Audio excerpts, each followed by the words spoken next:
Okay, good evening, voters, candidates, and members of the press. My name is George Lemisurier, and I'm publisher of the Olympian. Welcome to all of you tonight, and thanks for coming out on a July 4th long weekend. This is the first opportunity to see and hear all 6 candidates in one place who hope to replace Representative Brian Baird in the U.S. Congress and represent the people of the 3rd Congressional District. Our esteemed congressman from Vancouver has announced, of course, that he will retire this year. So before I introduce your candidates and review the rules for tonight's debate, I'd like to thank the League of Women Voters of Thurston County for partnering with the Olympian in this event. And I'd also like to thank our broadcast partners, TCTV, who is both streaming this event live and broadcasting it live tonight, and TVW, who is also televising this event and rebroadcasting it later. So let's introduce the candidates. On my far right, we have David Castillo, a Republican from Olympia.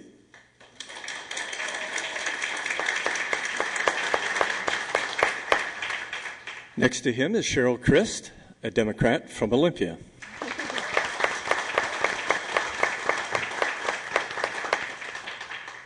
Then we have Denny Heck, also a Democrat from Olympia.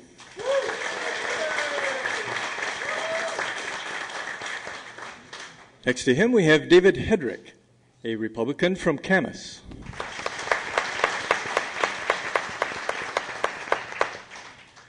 And then we have Jamie Herrera, a Republican from Richfield.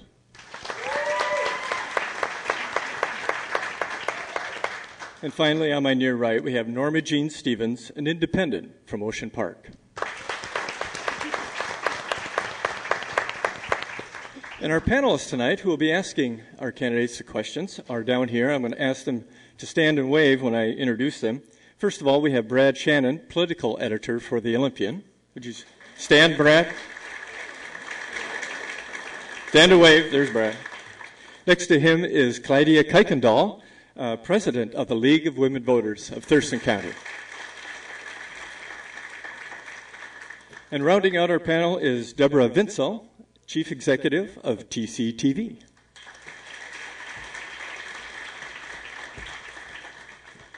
Okay, so here's the rules for tonight's debate. First of all, I want to ask the audience to hold all of your applause until the end of the evening. In fact, hold it until you see me hold this card. In other words, I don't want to have you applauding and clapping after every candidate speaks in a show of support, even though you may support that candidate. It will just slow the evening down and limit the number of questions that we can ask, and that is, after all, the purpose of tonight's forum.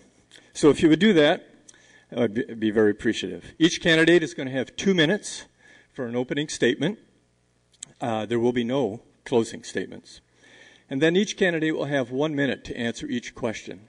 And I'm going to rotate who starts and who finishes answering questions, so every candidate will have the chance to go first and a chance to go last.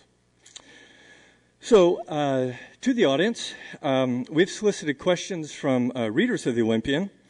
And, of course, questions from tonight's audience are welcome. You can write them down at the table in the back, and they will be run up to our panelists who will screen them for duplication before posing the questions to the candidates.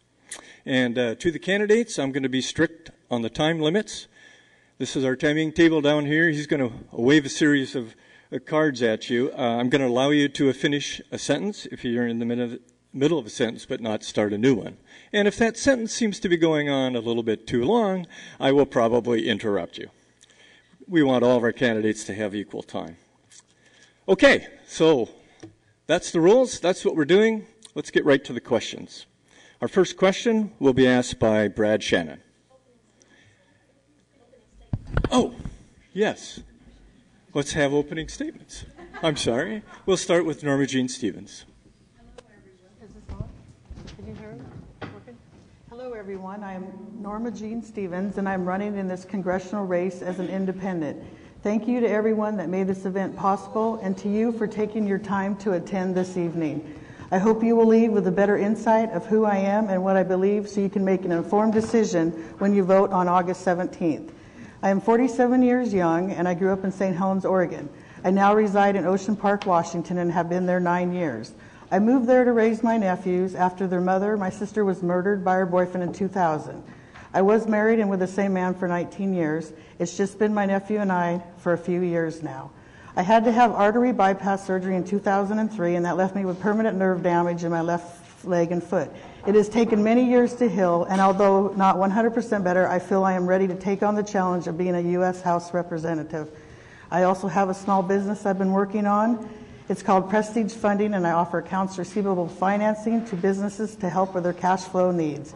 I may not have any political experience, but I do have passion. I have had a calling for some time now to try to help to make a difference in our great country.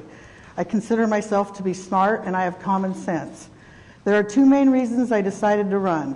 The first one is that I'm worried about the accumulation of massive debt that will be passed on to the next generations.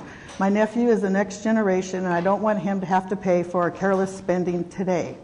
The second reason I decided to run is that I am tired of all the fighting about party. I say you don't have to be left or right to know what's right or wrong for the country. We need to work together to keep America strong. I am also an advocate for small business. They are the fuel that runs the economy. They employ half of the U.S. workforce. Small business needs our help, and the current administration just doesn't get it. His mandates and agenda will ruin many of them. There are many things that can be done to help small business and encourage company growth and job creation that would benefit everyone. Thank you. All right. Thank you, Nora Jean. And Jamie. Hi, I'm Jamie Herrera. And today, people are hurting, and the American dream is at risk. The outcome of this November's election is going to determine the outcome of our future as a country for a generation. The elite establishment in Washington, D.C. really have been spending our treasury like a teenager with a credit card. And now families and businesses from Olympia to Vancouver are terrified, and they're angry at the tax burden they're going to have to pay to foot the bill. Now, we're about to elect the next U.S. representative from this region, and I'm the only candidate on this panel who served as a state legislator who has a proven record of reining in government spending, who has fought against tax increases. Make no mistake, you're not going to have to take my word for it when I say that's what I'll do in Congress, and that's what it's going to take. The other folks on this panel either haven't had the chance to do it, or worse, have supported those kind of spending and tax increases that have created the mess that we're in today.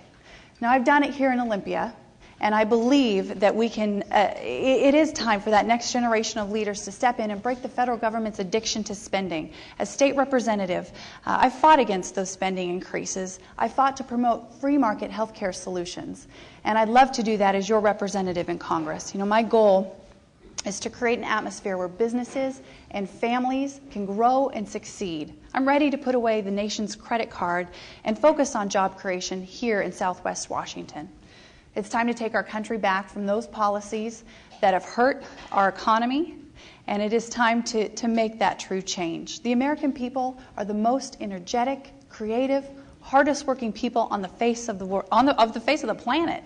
Let's not let government get in their way. I'm Jamie Herrera, and I ask for your support. Thank you, Jamie. And now David. I'm David Hedrick, and I'm from Camas, Washington. I grew up in Florida, and then my parents, actually, when I grew up, we had a small business that started in our garage and grew into a company that did operations everywhere from Madrid to Cancun. I've seen the wonders of capitalism. I've seen it with my own eyes. I've seen my own family come out of poverty and build that business and what can happen, the American dream and all the possibilities of it. At the age of 18, I joined the Marine Corps. I served all over the world and landed on the West Coast. I loved the West Coast, but I didn't like California, which is where I was stuck at, so I headed straight up the coast and found a friendlier town right here in Washington. I absolutely love it here. I attended Washington State University right here close in the Salmon Creek area. And, I look around the country right now and I see we have a problem. We're going the direction of Greece. And when our founders started this country, they didn't give us democracy. They gave us a republic because they understood, as Thessaly said back in ancient Greek times, that a democracy can only exist until the majority of the voting population recognizes that it can vote itself benefit from the public treasury, and then it collapses. You see, they understood that a democracy has been best described as two wolves and a sheep voting on what's for dinner. It doesn't work out well for the sheep. That's why they gave us a strong republic, a republic based on rights, based on individual freedom. And they understood that those rights don't come from a man, they don't come from a king, they don't come from a charter. Those rights come from God. And because they come from God, no one can ever take those rights away from us. I am here to fight for our liberty and to fight for our Constitution. I believed in a strict interpretation of the Constitution, and that when I swear an oath, just like I did as a Marine, when I take an oath to that Constitution, that's exactly what I mean. I will keep my word and I will uphold my oath. I'm David Hedrick. I'd appreciate your vote. Thank you. Thank you, David. And now Denny. Thank you, George, and thank you all very much for being here. You know, the most important question you can ever ask anyone running for office is, why are you running? I know why I'm running, I know what I want to accomplish, and I know what I believe. And what I believe is that the single greatest domestic challenge facing America is the creation of family wage jobs and getting this country moving again. Here are the facts. In the last 10 years, middle class incomes have fallen when adjusted for inflation. In the last 10 years, for the first time in 70 years, America failed to net increase jobs. Now, this isn't a surprise to the families of Southwest Washington, who suffer from the highest unemployment rate of any region of our state. The highest. In fact, it's much higher than the national average. This is why I'm running for the United States Congress. But first, I want you to know that I'm running to do the job, not to keep the job. Frankly, I think there's too much of that. If you're looking for somebody whose life's ambition is to get elected to Congress for 30 years, then I would respectfully invite you to look elsewhere. That's not me. I'm running to bring my dedication and life's experiences to bear in getting people back to work. That's it, pure and simple. I have the experience to do this. I've served in the public sector, the nonprofit sector, and in the private sector. Most importantly, for the last 10 years, I've been starting and growing companies and creating jobs. One of the businesses I've been involved in, Intrepid Learning Solutions, a business services company, has grown to hundreds of employees with operations in several states. I've had some success, and I've had some setbacks. And I've learned from all those experiences. But here's something no one has to teach me. 70% of all new jobs are created by small businesses. I know that because I've done that. And it is the key to revitalizing our economy in Southwest Washington. Congress isn't fighting hard enough for a brighter economic future. If I'm elected, I will. My name is Denny Heck, and I'm running for Congress. Thank you. Thank you, Denny. And now Cheryl. Hello, everyone. My name is Cheryl Crist, and I'm the candidate who is saying that we should bring our troops home so that we have that money to spend on things that people need here at home. I'm also running because we need to create jobs, jobs, jobs, and it takes some resources from the federal government to stimulate that. And these are not just any jobs, but good-paying family wage jobs and jobs that don't make people or the planet sick. I'm also running because I think we need to get the big money, capital letters big, out of our political system.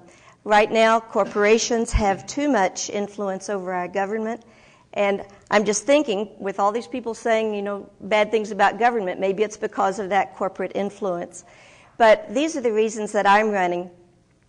In addition to these issues that I've been working on, actually since 2004, when I first ran for this office, and then made a much stronger stab at it in 2008. So I'm the candidate who you have seen on the ballot before.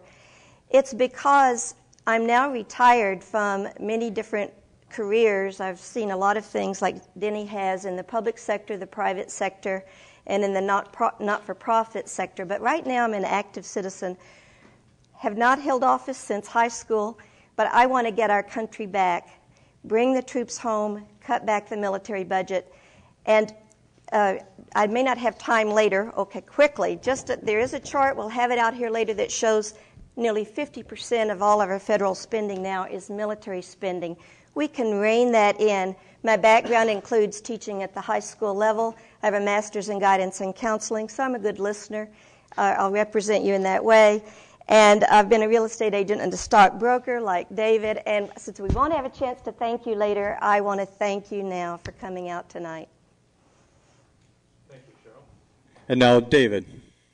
Well, good evening, and thank you all for being here, and thank you, League of Women Voters, the Olympian, and TCTV for hosting this forum. My name is David Castillo, and I'm seeking to become the next member of Congress from Washington's 3rd Congressional District.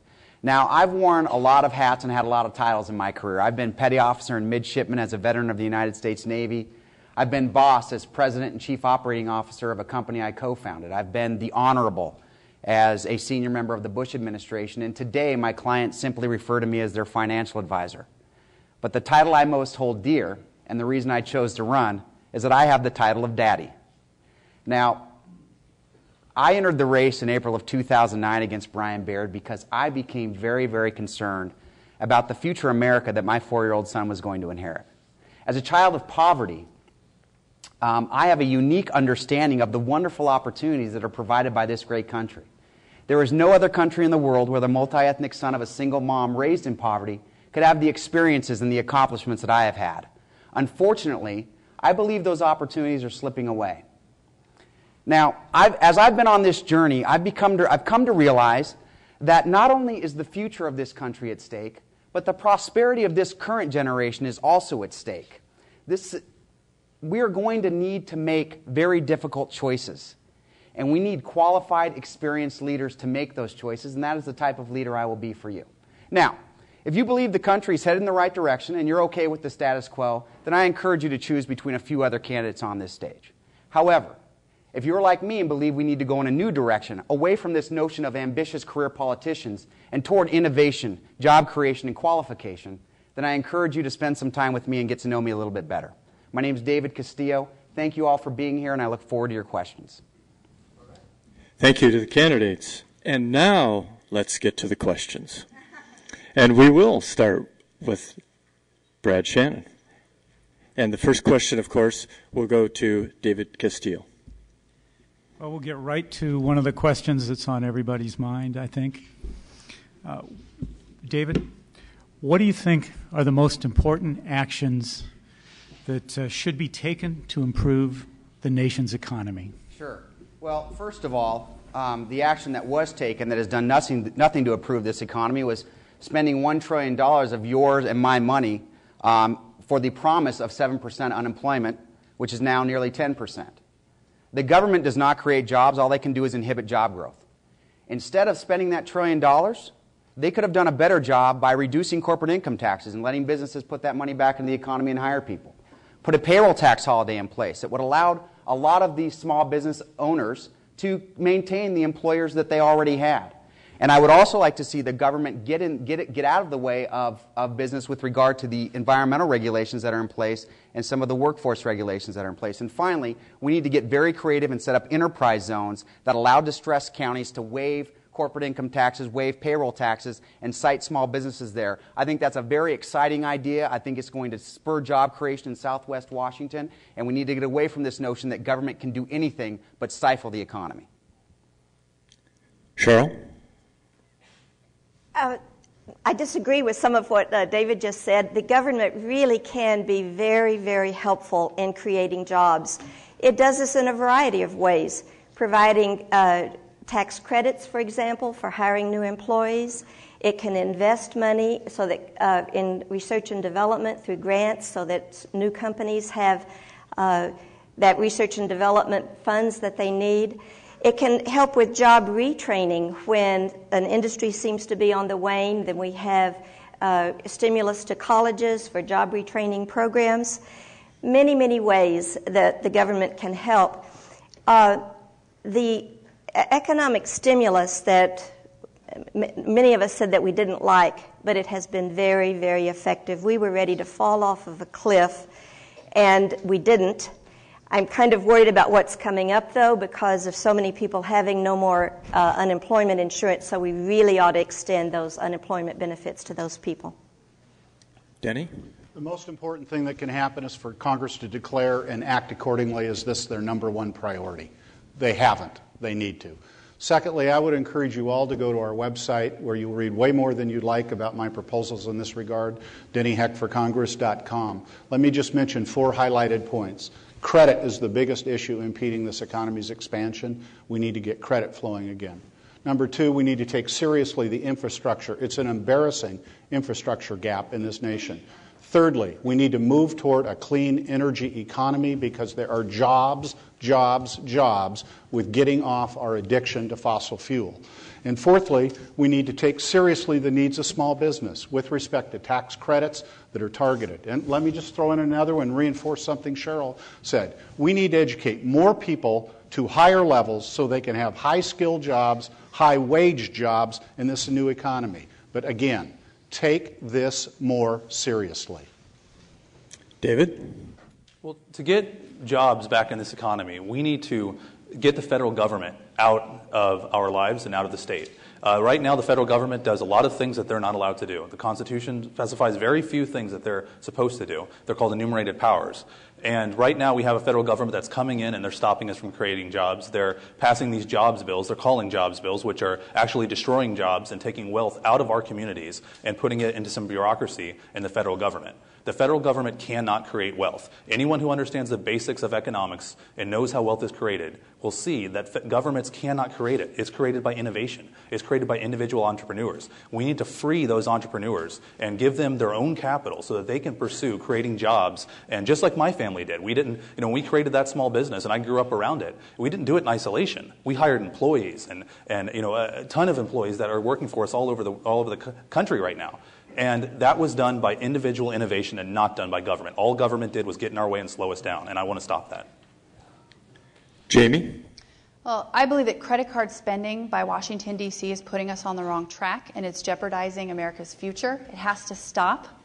When I talk to small business owners on Main Street in Ridgefield, they tell me that they are terrified at the spending and the spending rate that is coming out of Washington, D.C. because they know it means more regulations and they know it means higher taxes. They're doing everything they can to survive. They can't expand if the federal government's going to come to their door and say, hey, we need you to bail out our spending decisions. Or worse yet, we need you to bail out Wall Street. It's got to stop. And as the candidate in this race who has consistently fought against out-of-control government spending, I'm very proud of my record. I want to share with you, Evergreen Freedom Foundation recently listed the Olympia legislators and ranked them according to their spending habits. I ranked a dead last, along with about 20 of us, Republicans and Democrats. So you don't have to take me at my word when I say I'm going to focus on reining in that spending and creating an atmosphere where businesses and entrepreneurs can grow and expand. And last on this question, Norma Jean. I would consult with small businesses in Washington State and from across the nation to find out what their needs and concerns are and what can be done to encourage hiring and business growth. Next, I would listen to them and incorporate their needs and concerns in the process of helping the economy to recover. I would also work to extend the income, capital gains, and dividend tax cuts that are set to expire in 2011. I would also work to stop or repeal the cap-and-trade bill currently in Congress. I believe we should reward instead of punish businesses to help with carbon output and such. New taxes on small business, along with the mandates for health care, will hurt them.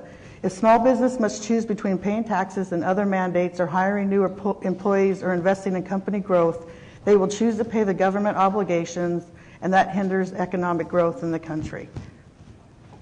Okay, thank you, Norma Jean. And our next question will go to Cheryl Crist, and it will be asked by Claudia Kuykendall. Several of you touched on this in the previous answer, but I'm looking for something more specific. If you had been in Congress in February 2009, at the time the $787 billion economic stimulus package was adopted, would you have voted in favor of it or against it, and why? Well, that's tough, to put us back there when we weren't there, but I'm pretty sure that I would have voted in favor of it because, in a sense, we were being extorted by the big corporations that said, if you don't do this, not only will your economy collapse here in the United States, but around the world will have economic collapse. Well, that's a pretty strong threat. Plus, there were some good heads that came together on planning that stimulus bill. It wasn't all rushed out to the public immediately. Some of it is still coming out now. We're getting it on road projects that were not shovel-ready at that time, but are coming out, so it has created jobs. We've started road repairs, bridge repairs. I know we need a lot more. In this district, we need jetties and levees. Thank you. There's so much that we need, and I actually think maybe we need still another stimulus program. So there you go. Okay, Denny? Well, I would have voted for a stimulus package. This one we were promised would be targeted, timely, and temporary. And I don't find it targeted enough, and I don't find it timely enough. We haven't spent but about half of it, and the need is now. Furthermore, I don't find it to have been targeted enough insofar as it is not tethered closely enough to either A, areas of extreme economic distress, and I would include the 3rd Congressional District in that, and B, tethered enough to those investments which will build for our stronger economic future. So I didn't read that bill a year and a half ago. Wasn't even thinking about running for the United States Congress a year and a half. I was pretty happy in my retirement, as a matter of fact. But yes, I am for a stimulus package, and I think the stimulus package, which is full of warts, nonetheless, has been fairly established to have saved about 2 million jobs. Those are our neighbors and our family members, and I'm glad it did that. But it could have been better. David? I opposed it then, I oppose it now, and I oppose it the next time they try it. Stimulus, all it did was take money from one American and give it to another American. As a congressman, I have no authority whatsoever to take any money from Denny, for example, and give it to Jamie. That's not something I have the authority to do. That's called, if our children do that, we call it stealing. If congressmen and congresswomen do it, we call it policy. That needs to change. It's stealing no matter where you do it. You don't have the authority to do that. It will not create jobs. It hasn't created jobs. We've seen the result. All the result is it put us further in debt. Now our children and our grandchildren will pay the price for congressmen and congresswomen who couldn't stay within their constitutional obligations. That's the sad reality of the situation. Stimulus will not work when it's run by government. Stimulus is run by individuals. Individuals going out and pursuing their own dreams, and that's what America is about. America has always been about that. We have been the greatest country in the world for so long because of capitalism and because of individual Americans raising themselves up and going after their own ambitions, and I will follow that policy. Thank you. Jamie? Please hold your applause. We're going to applaud at the end, if you remember. Jamie? I wouldn't have supported it. I don't support it then. I won't support it now. If you look at what has come out of the stimulus package, we've actually seen growth in certain job sectors. It's been in the public sector. And you and I both know that real wealth is created in the private sector. And funneling more taxpayer dollars into either bailing out large corporations who don't deserve it or just spending it on a politician's pet project isn't going to get our economy moving again. President Obama recently called for another $50 billion in emergency spending for the states. What he doesn't seem to understand is that the emergency is the spending. That is what's going to prolong this recession. We need to stop that spending, stop the taxes that come with it, pull back those regulations, and allow businesses and entrepreneurs and families to dream and create and innovate, because they are the true economic engine of our society. And it is our responsibility to create that even playing field where anybody can succeed, but that no one is too big to fail. Norma Jean? I would have voted against it. For one, it had over 4,000 earmarks in it, which our president campaigned against. He wasn't in favor of. As a matter of fact, the stimulus bill is kind of what inspired me to start thinking about politics. I wrote a letter to my editor. I was probably one of the first people to start going against the status quo, and the editor actually rewrote my letter, so it didn't have the same implication as what I wrote. But the stimulus isn't working, and we should keep the rest of the money that we haven't spent and apply it to our national debt. And finally, David, on this question. I would have opposed this stimulus, and I would have opposed any other brand of stimulus that this government put together. This stimulus didn't do anything but stimulate the imagination of liberal politicians who think they know better than you how to spend your money. I mean, that's the blind truth. Now, ultimately, throughout history, you can see that when the government tries to affect an economy, they fail time and time again. Last month, we created 13,000 jobs. That is not the kind of change I believe in.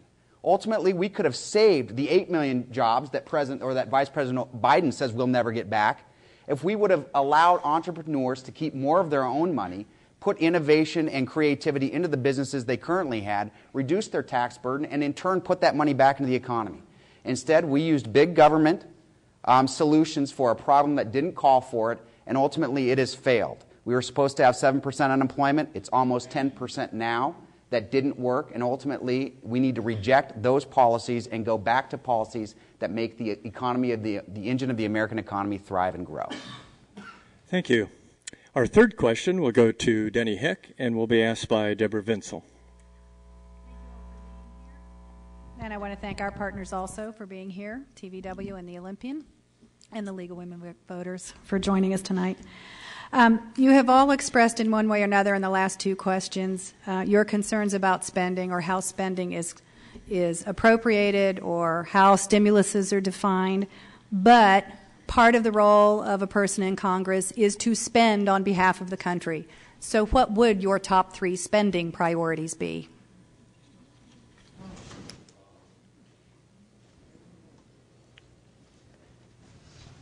Danny, I think you're first. Danny? Yeah, I Yes. thought I was first. I was waiting for Yes, the green light to go ahead.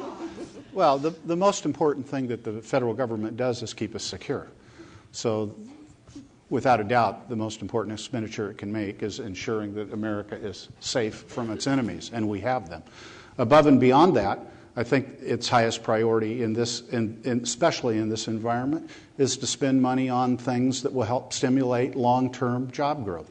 That can take a lot of forms. I mentioned earlier public infrastructure. We have a lot of public infrastructure needs in the 3rd Congressional District, all up and down it. We have everything from the Columbia River Crossing to various rail system that we need to upgrade. We also, I think, have a need to educate, as I said earlier, more people to higher levels so that they can achieve high-skill, high-wage jobs. And the federal government has a role in helping to ensure that people can pursue a post-secondary education through programs such as Pell Grants so that they can achieve that American dream.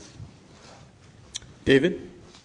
I believe that the role in federal government spending money is actually very limited. And I was at an event recently with one of my Democrat opponents, and this individual had said that the job of a congressman is to bring home the pork.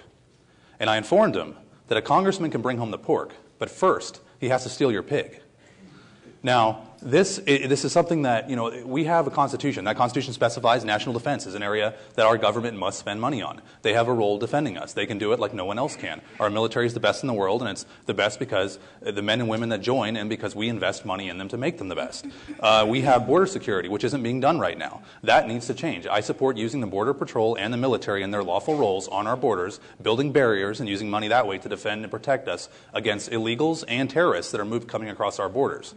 I also look at the Constitution, basically go down it. Those obligations are the things that I would spend money on, the things that the government is required to spend money on. Everything else should go back to the states and back to the people. And that's what I believe. I believe in cutting the spending and not spending your money, because I don't know how to spend your money better than you do. And I believe that. Thank you. Jamie? Well, if you're looking for a politician to go back to D.C. to spend more of your money, I don't have my top three spending items because I've really focused on how am I going to help you save more of your money and keep more of your money and create more of your money than focusing on how the federal government's going to spend it, because that's our problem. That's why Evergreen Freedom Foundation has ranked me at the bottom of the big spenders list, because of my refusal to spend more of your hard-earned money on my projects. Now, it's been articulated, the federal government and the state government both have specific priorities. We can argue about whether they're meeting those, but the problem isn't that we're not sending them enough money. The problem is once it gets there, they're spending it like drunken sailors. Now, I'm going to focus on making sure, there are common sense solutions like health care, for example, that we can enact that meet the needs of the American people, decrease costs, increase access without growing government or raising your taxes by one dime. And I'm going to focus on those types of free enterprise solutions that get us where we need to go without spending more of your money. Norma Jean? I think it's time we do a complete analysis of the federal government. We need to look at every aspect of the government to make sure it is in good working order and doing the best job for its citizens. That means we need to scrutinize every department from top to bottom and from bottom to top, and that includes staffing, fiscal responsibility, efficiency of the department, and to see if there's an actual need it fulfills for the people and if it's constitutional. I'd say I'd have to examine the budget to really get a full concept on what my spending would be, but national defense is probably number one, and then education. I believe our education system is broken. We need to raise the standards there, but I think basically we need to kind of do an overhaul of the budget and figure out where the right spending should be. David? Yeah, I'd like to roll back spending, non-veterans discretionary spending, to pre-2004 levels and start from there with a spending cap put in place. Now, obviously, as a member of Congress, there are some needs and priorities that need to be met.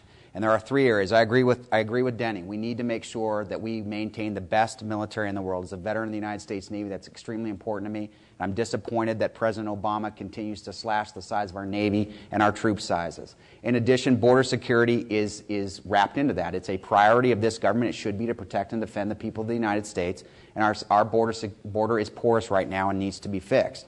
Finally, there are some infrastructure needs in the 3rd Congressional District, and we've had too much of our tax dollars going back to D.C. and not enough of them coming back here.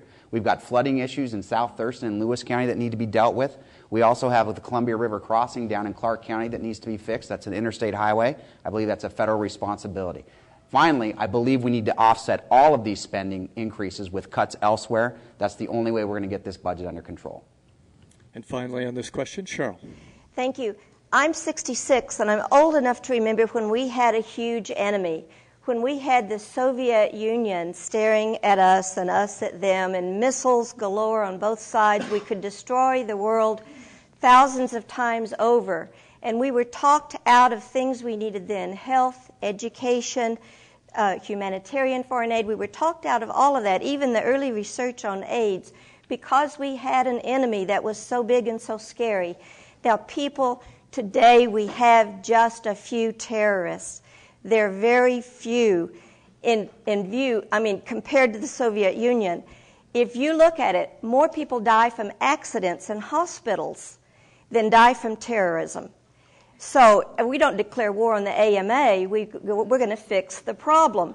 So I'm saying to you, pull way back on military spending, spend for education. Other countries educate everybody through college. With humanitarian foreign aid, we wouldn't have so many enemies. We would be safer. And then definitely health care. Other modern countries have health care for everyone. We can do that too. Thank you. And for our fourth question, we'll go to David Hedrick, and we'll be asked by Brad Shannon. I haven't heard anybody endorsing deficits, but I suppose it's easier to talk about making them go away than getting them to go away. So what ideas do you have for reducing the federal deficit? And the second part of the question is, should the federal budget be balanced every year? David? All right. My grandpa used to say when I was a kid that if you're trying to get rid of dandelions in your yard, you don't go out there and tear the head off the dandelion. You have to get the root out, because if you don't, it comes right back. The problem with our government right now is they're failing to live within the bounds, once again, of that Constitution. They won't stay within those bounds. If we put them back in the little box that our founders put them in, they can't spend money because they're constrained. That's the way they envisioned it. I support eliminating. There's quite a few groups and federal agencies that I would greatly reduce, if not eliminate. There are ways to eliminate the IRS. That seems to be very popular. Not many people are fans of the IRS, and there are ways to do it. There are ways to greatly eliminate the EPA, who right now is declaring puddles in some guy's backyard as a wetland. It's absurd. The federal government has no business having a giant EPA telling us what to do in our own backyards. In terms of, what was the second part of your question, sir? Should balance, the budget be required to be balanced every year? The balance, I absolutely believe in a balanced budget, and I say that every single congressman, every senator, even the president should lose all pay every single year that budget is not balanced. Thank you. Jamie? Well, and I've said I would support a constitutional balanced budget amendment, because it is silly to me that our leaders and our congresspeople can't live within a budget. Do you know, about 2 weeks ago, the folks running D.C. decided for the first time in about 30 years, they're just simply not going to put together a budget. They're going to keep spending, but they're not going to confine themselves to a budget, because they know that the American people, we're living in budgets. We can't just spend willy-nilly, this is what we want, They know we have to confine ourselves. It's simple. It's not easy, but it's simple. And that's why I think a balanced budget amendment is very, very important, especially now. Because if we don't stop taking folks' money and spending it and then raising their taxes to bail out government, small businesses and medium-sized businesses aren't going to be able to grow. And that's what we need. We need business owners wanting to hire and expand. We want them to develop. We want them to grow their businesses because they're going to jumpstart the economy. And that's what's going to get us moving again and get us out of the recession. And that's desperately what we need here in Southwest Washington. Norma Jean. Again, I want to go back to doing a complete analysis of the government. We need to look to see where we're spending our money, not like we don't need to cut things like paper and printers. We need to really make sure that the government is working for its citizens. And I do support a balanced budget, or that we should have that, because like Jamie was saying, we're not allowed to live on our own without always in the hole. So I think it's just important we need to kind of like take a look at what we're spending and go from there. And there's probably a lot we can cut out that we don't need. David? As a financial advisor, I counsel my clients every day to live within their means and plan for the long term. And I think it's high time the government did that as well. I was the first, actually, Republican candidate to sign a pledge to work toward a balanced budget amendment. I support that. I think that it's a reasonable approach. We all have to live within our means. I think the government should as well. And we need to take a hard look at eliminating some of the 1,300 agencies and commissions that currently exist. I know there's a lot out there that are probably redundant and doing some things we don't want them to be doing. Finally, the government needs to take this approach of zero-based budgeting. What that essentially means is just because you got $250 million last year doesn't mean you start at $250 million this year. You start at zero. And if you can't justify your existence, you go away. I think that makes sense. We all have to live that way. It's high time the government did as well. Cheryl. Well, I find it funny to compare the government, any federal government, to your family. Your family doesn't have to stop the factory across town from polluting the air and the water. The government has obligations that your family doesn't have. Right now, the spill in the Gulf of Mexico, we have no idea what that's going to cost. And under a balanced budget amendment, we might not be able to do our part to fix it. So I would say we don't want to hamstring ourselves in that way. But the federal deficit, one of the fun things about doing this campaigning is I'm getting to talk about my pet project, which is returning to a securities transaction excise tax, 0.1% on the selling of stocks and bonds and futures and options, contracts, all these things that David deals in now and I used to.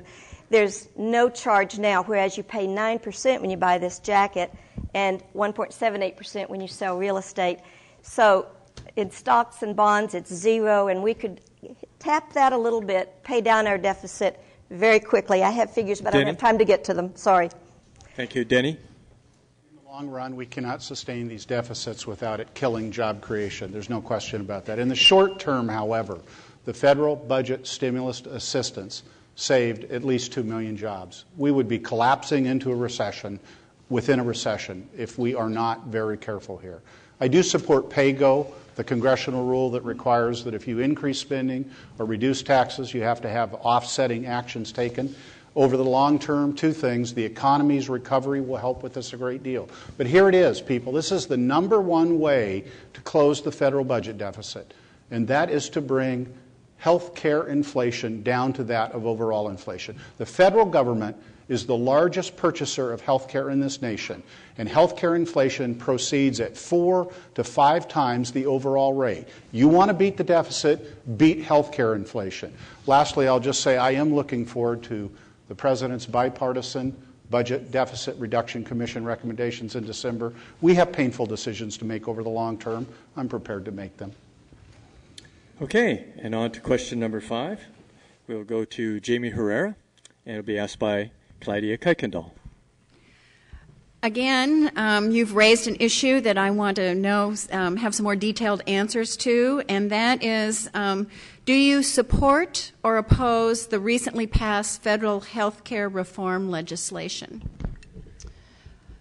Let me say first, I don't believe that the status quo in our current healthcare system is acceptable, but I absolutely oppose what was really, I feel like, forced down our throats as the American people.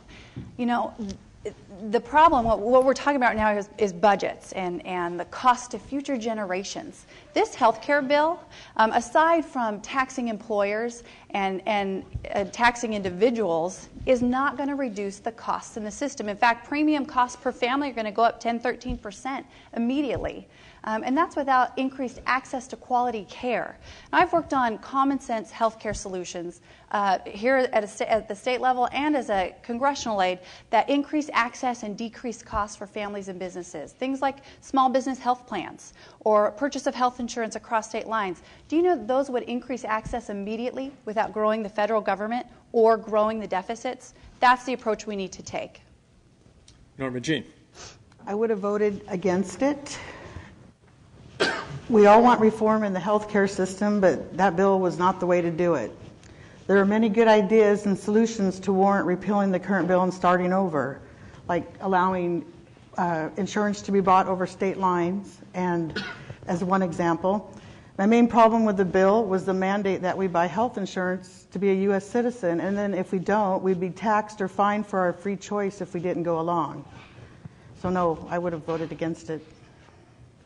David. I would have opposed it. I believe that it was a $1 trillion boondoggle that isn't going to heal one person, and there's a better approach. Right now, as Denny pointed out, healthcare inflation is a leading driver of this deficit. This bill is not going to do anything to address healthcare inflation. All it does is take away our freedoms. Ultimately, we could have done some free market solutions to this. We could have instituted a program that would truly allow you to buy insurance across state lines, from state to state. We could create a medicalexpedia.com where you can go on to find your insurance, pick the plan that's best for you, and use that for you and your family. We need to reduce or eliminate the mandates that are placed on what insurance companies are required to provide. We need to work toward fundamental tort reform, association health plans, a lot of free market ideas that will drive down the cost of health care, improve access, take care of the uninsured among us, and do it without taking more of your tax dollars or forcing you to buy insurance under penalty of fine or jail. Cheryl. Well, it would have been a tough call for me, as it was for Dennis Kucinich, because I've been an advocate for a single-payer health system for a long time. Friends that I know in Canada love the system there. The movie Sicko showed how much people in Great Britain love their system. And almost every modern country has health care for every citizen that they can afford as a right of citizenship. So I wanted a whole different type of plan. But here's what we have. It will get health care to more people. In just the 3rd District, 50,000 additional people will have access to health care. 12,000 people just here in the 3rd District who were denied care for pre-existing conditions will now get care. A lot of those are kids. You got to care about those kids. 16,000 small businesses will get tax credits to cover their employees, and millions more dollars will come into the district because of increased Medicare payments to hospitals and doctors. So it's a good start. I think we need to continue to work on it, and as you learn more about it, you'll like it better. Danny. I think all of us should be pretty clear-eyed about the years ahead. This is going to be tough implementing. This bill isn't going to be repealed. It's going to be, however, pretty difficult to implement. There are going to be bumps along the way. Having said that, I would have voted yes, and I announced that before its vote in the House of Representatives. I like 3 things about it especially. I like the assistance to small business by making purchase of health care on the exchanges available and the tax credits that will help small businesses do that. As a businessman, I like that very much. I like the insurance reform. I think it's unconscionable that we would deny somebody coverage because of a pre-existing condition. And I like that we are adding 32 million Americans to coverage of health care. That's the best of America, adding people to health care coverage. Now, having said that, what it's not going to do enough of is, in fact, contain cost. We have a lot of hard work to do here, and we should be very, very sober about the effort that will be required in order for us to be successful in the years ahead. And finally on this question, David. I do believe that this bill will be repealed, and I give my commitment that I will author a bill to repeal Obamacare when I'm elected. That's one of the first things I'm going to do. Please. And now I'm told that... Please hold your applause. I'm told that he'll veto it, and I say let him veto it, because the American people have spoken on this, and in 2013, he won't be vetoing any bills, because the only bill he's going to have in front of him is his home electric bill. We've spoken on this. This bill will. I'm an accountant. That's what I do. I run numbers. And looking at this bill, running the numbers, it does not take an economics genius to figure this one out. It's going to drive up the price of health care. This is intentional. I don't think Obama and Pelosi are stupid. I think they're doing it on purpose. They want a single-payer system, and they know the way to get a single-payer system is to make the cost of health care so expensive that the average American can't afford it. And then you'll come to them with their hands out. And when you come to Obama and Pelosi with your hand out, they're going to have their hand out too. And you're going to find yourself right there in the palm of that hand. That's right where they want you. This bill is a disaster, and it must be repealed. And I will make it my mission to repeal this bill. Thank you. Next question. Okay, before we ask the next question, can we ask the audience not to applaud after candidates' statements, please? I asked you that at the beginning, and I ask you to do it now.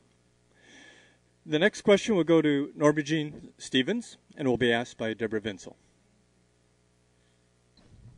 Reform is in the air in many ways. And I think the American people, and certainly we've seen some spirited, enthusiastic support for particular political positions tonight. But I do think to some extent that the American people are tired of the divisive, polarized, acrimonious environment that we have witnessed in our political leaders. So, two-part question. One, I'd like to know what your position is regarding a serious attempt at campaign finance reform and your position on the recent Supreme Court decision with Citizens United. Norma Jean. Wow. Well, that's probably an area I really haven't done a lot of research in, and so I don't want to make it I don't want to say anything unless I absolutely can say my side, but if there is fraud or if there's cases that the system's being taken advantage of, then we need to fix it. And the Supreme Court ruling, I'd have to say it's probably a good thing, because actually I don't really know, because I don't have enough, I haven't looked into that, and I'm going to be honest with you. So I would have to look into it and do some more research, and then I would make an informed decision. But like I said, if there's any corruption or anything, then we'd have to work on that. David? Ultimately, I was opposed to the Disclose Act that recently passed the House. I believe it was an assault on free speech, and it was ultimately a sop to organized labor. The Disclose Act essentially overrode Citizens United, the Citizens United case. And what it essentially did was allow the unions to keep doing what Citizens United allowed, but banned corporations from doing that. Ultimately, everybody who wants to participate in the political process should be allowed to, regardless of your political patronage or your views. I believe there's a bipartisan solution to this issue. I disagree with McCain-Feingold. I certainly disagree with the Disclose Act, and you'll see that the vast majority of the members of the Republican caucus voted against it in the House because it ultimately was a sop to organized labor at the expense of other people who want to have a role in the process. So I do believe we need more transparency. I believe everybody should have a seat at the table to be involved, but ultimately the legislation before Congress is the wrong way to go, and I'm hopeful that it will not advance in the Senate because I think it's going to squelch free speech in this country. Cheryl. Well, I've been an advocate for several years now on public financing of campaigns, so I would support that. It's worked really well at the state level in Arizona and Connecticut, and I think maybe another Northeast state. No, we haven't had public financing of campaigns in Washington State yet, but in the federal government, in Congress, there is the FENA, Fair Elections Now Act, which would provide dollars if a candidate qualifies with enough signatures and small contributions, that you then get some public money to run your campaign. And that would mean that people of ordinary means, like some of us here at the table, could have a real competitive chance in a congressional race. Now, I may inadvertently come across with some campaign finance reform if I win, because we have so little money, we're spending so little, it will look like you don't have to have a ton of money to win. But the other thing is I would work to reverse the effect of Citizens United versus the FEC. Danny. Wish I had more time to tell you. Well, the bottom line is money plays way, way, way too big a role in politics in America today. And if there were any way that I thought we could improve upon that situation legally, I would be supportive. In fact, the answer to your question as it relates to Citizens United relates to campaign finance reform. The only viable proposal before the Congress right now to do something about it is the Disclose Act, and I would support it. A corporation is not a person. A corporation is not a person. People are sitting in this audience. That's who people are, and these are the people that are protected by the United States Constitution, not the corporation. So I would also say that the part about Citizens United that really disturbs me the most is the part that seems to allow in or open the door to foreign governments determining our politics. I just think that's wrong-headed. This is our country, not their country, and we ought to be the masters of our own future. Okay, David. I don't believe that you support free speech by stopping free speech. And you know what McCain-Kennedy-Feingold did was they gave a license to the unions, and you know the different various groups that support generally a left-wing agenda to continue to finance campaigns while stopping businesses from financing campaigns that might support their interest. You can't hamstring one group while giving free rein to another group. That's not free speech, and that stops it in this country. Now, there is some problems with financing of campaigns. And, I can tell you that I had a lobbyist contact me, and I've said this before, early in my campaign, and the person wanted to talk to me about all the great things I could do for the country, and then that lobbyist started talking about what I can bring back to the district. Well, I told him something he probably hasn't heard from a candidate before. I'm not for sale. Now, this is the way our elections are done today. It's generally done by a special interest group buying a politician. That politician gets into office, gives kickbacks to the special interest group, who then they give money back to the next financial campaign or next time that person runs. This is how it's done, and this has to stop. We, the American people, need to wake up and see it for what it is. Look at the sources of money before you vote. Thank you. Jamie?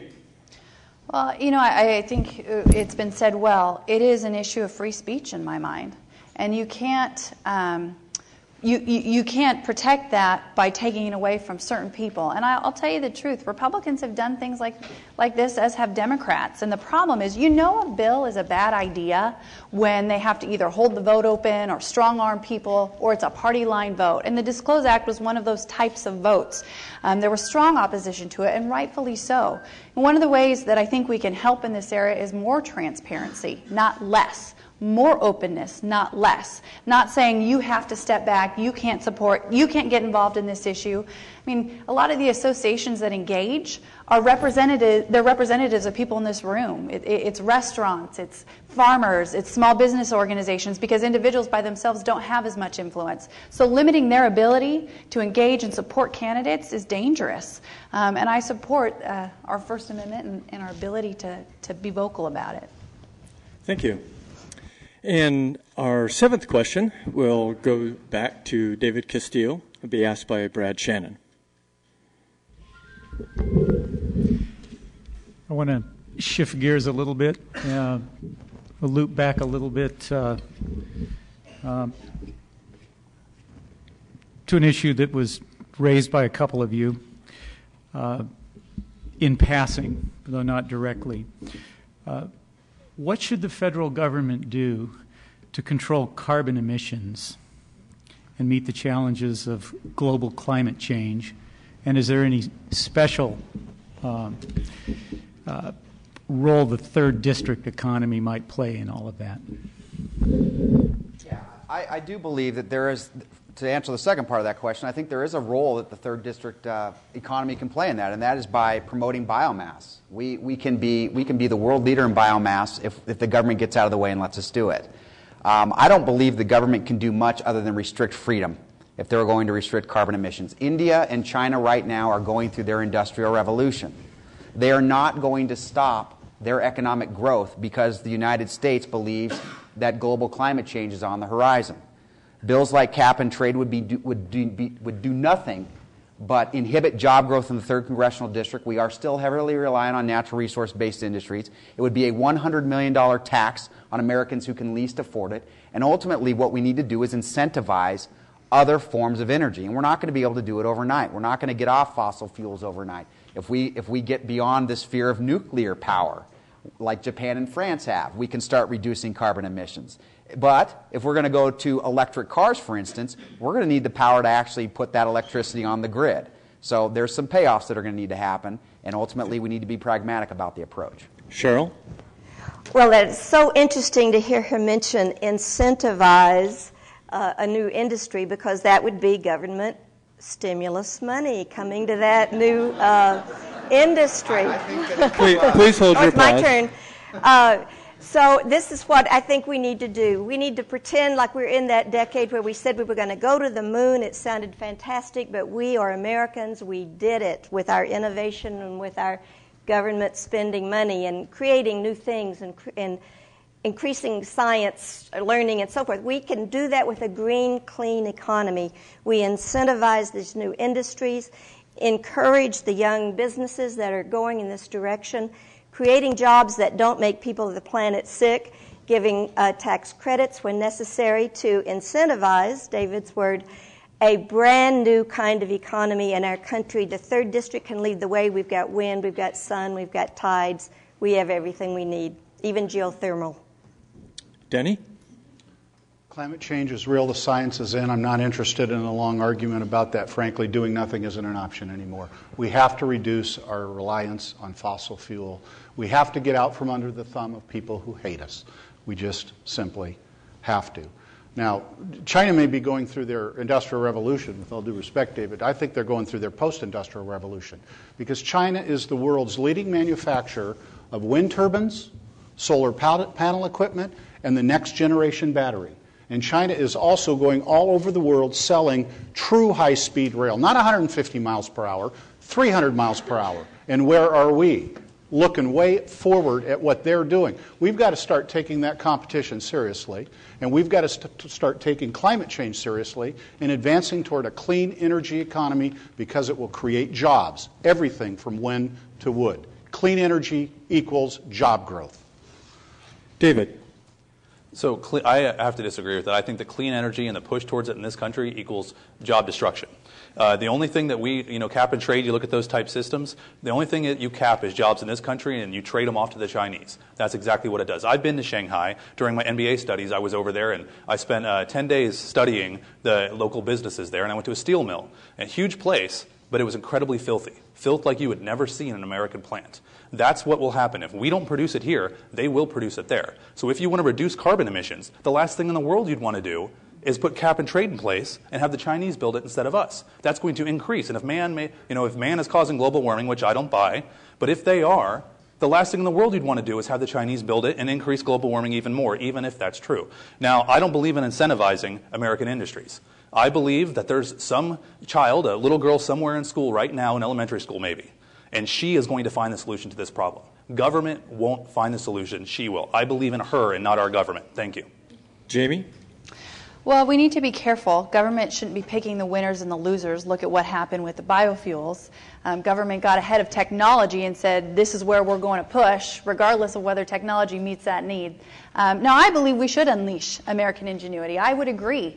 I can't understand why we don't have a car that can go 100 miles that isn't most efficient in the world. We can get there. Part of the problem is, though, we're taking approaches that don't unleash our ingenuity. We're capping our economy. Cap and trade would do just that. I think it is an unimaginative way to deal with keeping our environment the way we want to keep it. I mean, I grew up here. I want my children to have the same opportunities, but our economy and the environment do not have to be mutually exclusive.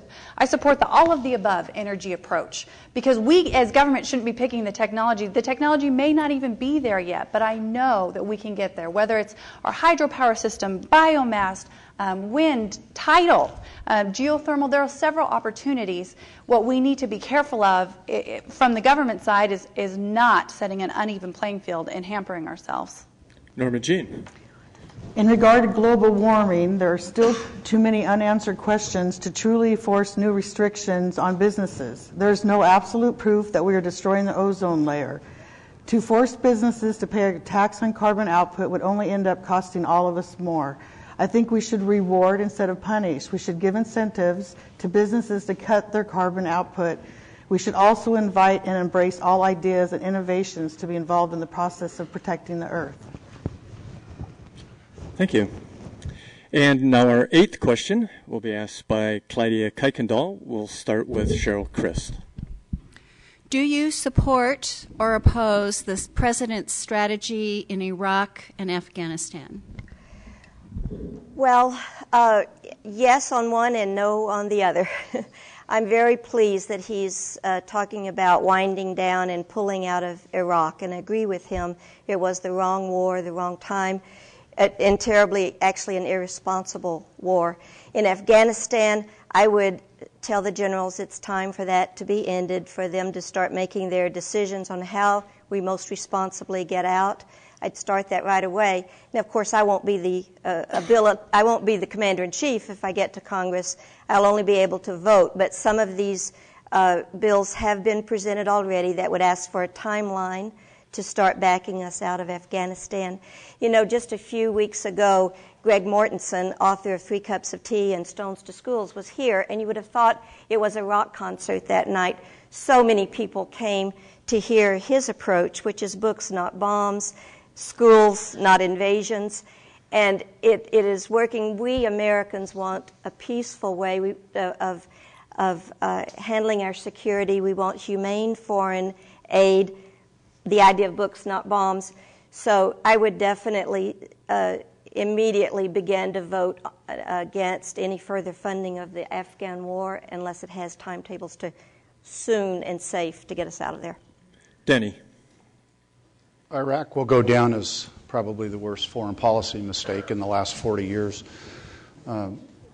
With respect to Afghanistan, this is now the longest war in American history. What do we have to show for it? The President has indicated that he'll do a reassessment in 6 months. I certainly hope he does. I hope that reassessment will include answers to questions like, what is our definition of success here, including an exit plan? And is it even possible? Because I don't think we have a clue yet on how to deal with the corrupt Karzai government. I don't think we have a clue on how to stabilize the federally administered tribal areas over the border in Pakistan. I don't think we have a clue here yet. I think it's time for some of the locals and regional allies to begin shouldering more of the burden in this regard. I frankly think that the U.S. Treasury has spent enough of your taxpayer dollars on this venture. I don't think it can do that indefinitely, and I certainly think we've spilled enough American blood. David. So Article 1, Section 8 of the Constitution gives a congressman the authority to declare war, but it doesn't give them the ability to administer the war. That is done by the executive branch. That's done by the president. Now, as a person who served in the Marine Corps, I can tell you that I was in during the Clinton years for part of my term, and they thought Clinton, the universal opinion generally was that Clinton was a weak and ineffective leader. If they thought that about Clinton, you can imagine what they think about Barack Obama. They do not respect him because he does not act like a leader. A PFC getting out of boot camp has more leadership experience than Barack Obama does. And that's a reality. Now, when you're going to suppress the military in a situation, they either want to go in and get the job done and they want to go home. They don't want, give us half the troops, give us, either you get the mission done or you go home. Don't have them half in, half out with one hand tied behind their back. That is something that I would never support, and though I don't have the decision to make, you can bet that you'll hear my voice. Thank you. Jamie. Well, we can argue about whether we should be there or should have gone in or shouldn't have gone in, but that's not going to change where we're at right now. And I actually think the president, and you won't hear me say this often, but I think when he said we're going to focus on Afghanistan, we're going to focus on winning there, basically, with the drones and with increasing our presence, was a good thing. The counterinsurgency effort that General McChrystal and General Petraeus put together that has shown progress in Iraq, and they're now focusing it on Afghanistan, can work. The problem, President recently said, after he dismissed McChrystal, he said, we need to have a unity of purpose. And I would agree, but that doesn't just apply to our military. That should apply to the Washington politicians. I believe that the Democrats in Congress and the President can no longer dither to find and satiate their base about whether we should or shouldn't be there. He said we need to be there. He sent the troops. We need to give them the resources they need to get the job done, because the status quo isn't going to work. We cannot leave that region in chaos. That it will impact us. So we need to do what we did there, what we sent our soldiers there to do. We need to honor their sacrifice and finish the job. Norma Jean? We can all agree that we need to bring our troops home, but we cannot leave these countries vulnerable to terrorism and unable to defend against it. We need to truly analyze both situations and determine the best route for all involved. Iraq is on their way to being able to protect itself, but there's still evil lurking, so we must not totally leave the area until the threats are gone. Afghanistan is a different story. There are many diverse tribes in the region with different wants and needs that it's very difficult to weed out the evildoers. The region is very unstable and prone to mass corruption. We need to deeply scrutinize the situation to determine the best strategy to end the uncertainty of the country and help make it function efficiently and to become prosperous. The last word goes to David. You know, when I was in the service and we were wargaming, we set out achievable and measurable and attainable goals. And you put together a plan to achieve those goals. Unfortunately, I don't believe that this government has done that. I do believe that Iraq is on the way to being a resounding success. We are going to have a key ally in the region that will be friends with us, that will be able to have troops stationed there to react to the most tumultuous area in the Middle East. With regard to Afghanistan, Karzai is a disaster. We cannot trust local leaders. When we go in and clear out an area, we cannot trust local leaders to come in and stabilize that area. Ultimately, however, it is a mistake to set deadlines because the bad guys know when we're leaving. So they can just sit back and wait for us to leave and then return to their nefarious ways. So I believe we need to finish the job in Afghanistan. I do believe that we have the right man in General Petraeus, who is the counterinsurgency expert in the world, and we can achieve the results we need to and get our troops home. We owe them that. We owe our troops that, and we owe them every measure of respect and money we can get to them to get the job done. Our ninth question will go to Denny Heck and will come from Deborah Vinsel. Well, sticking with the theme of our military spending and military service people, we have many active duty and reserve and guard and retired military living in our district, and specifically here in Thurston County. We also have many folks who are rotating back from their service, often with debilitating injuries that they've received in the line of duty. I'd like to know what your priorities are. What priorities do you have to assist service members and their families and injured service members as they come home?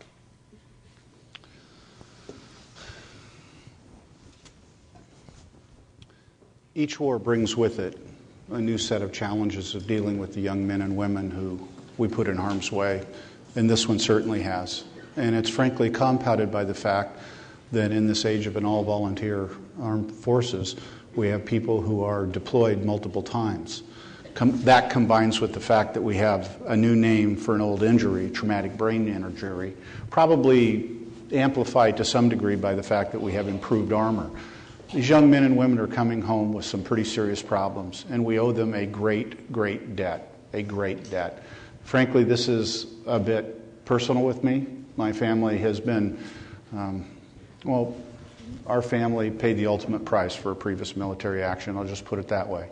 And I am honored to be able to tell you that then the Department of Veterans Administration extended the highest quality service and care toward our family. And we need to do that for each and every veteran who returns home.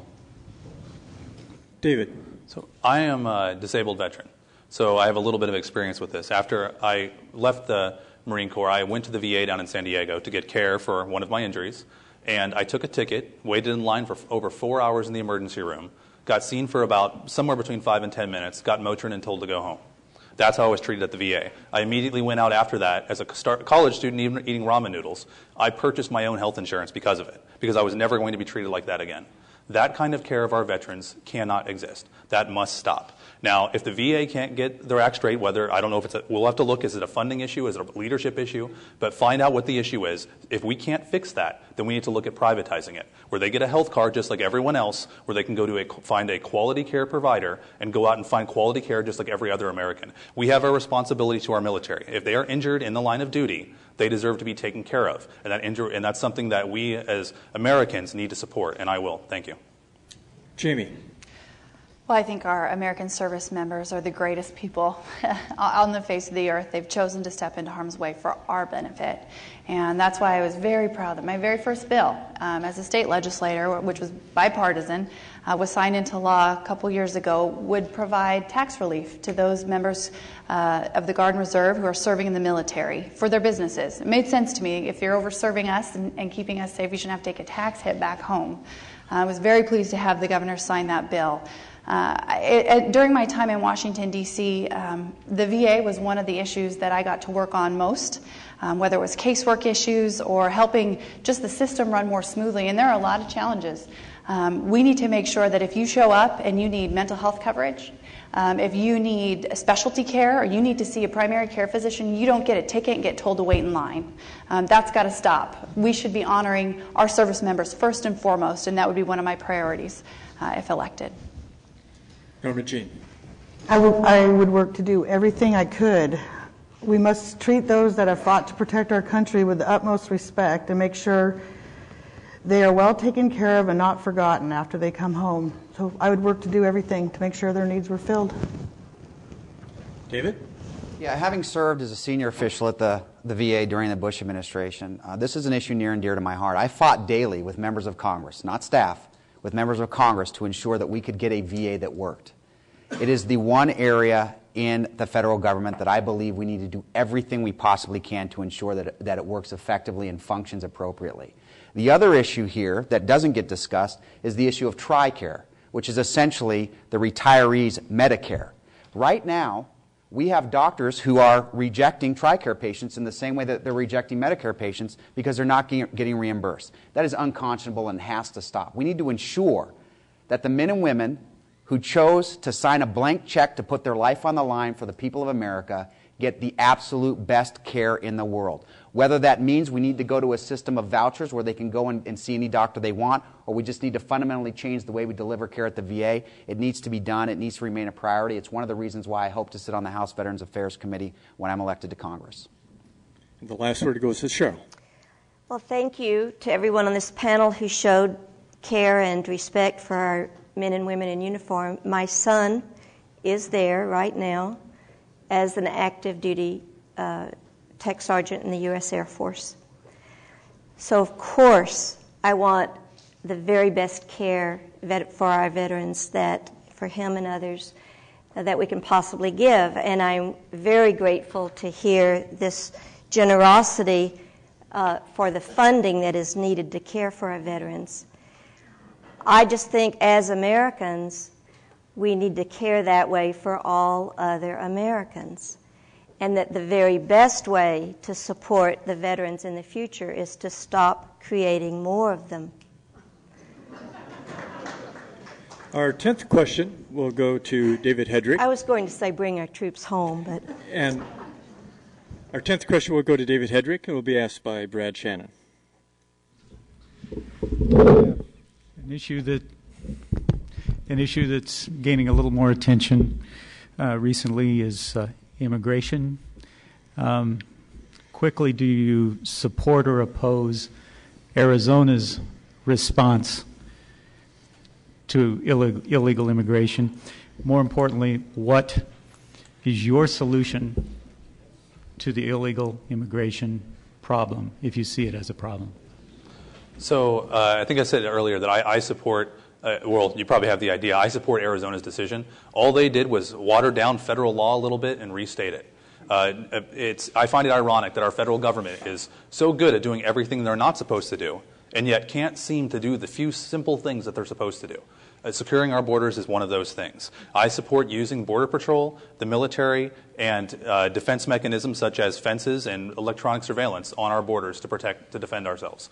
Now, my family, we're all immigrants. Everyone in this room is an immigrant. Whether you came in a plane, a boat, or came across a land bridge, everyone came into this country. Unless the Garden of Eden was here, you immigrated here. Now, my family did the same. And they came here legally. They had a huge process they went through. My grandma fled Nazi Germany and then the communists afterwards to come here. The first time they filled out their application, there was a problem with it and it got rejected. They could have snuck into the country. They had an offer. They refused. The reason they did is because they were going to a country where the law rules. Men don't rule here. That's what happened to the Nazis. That's what the communists did. The rule of law rules here. That's what they were coming to. They reapplied and now they're American citizens. Thank you. Jamie. I believe the federal government totally failed the people of Arizona and the rest of us as Americans, and has abdicated its responsibility.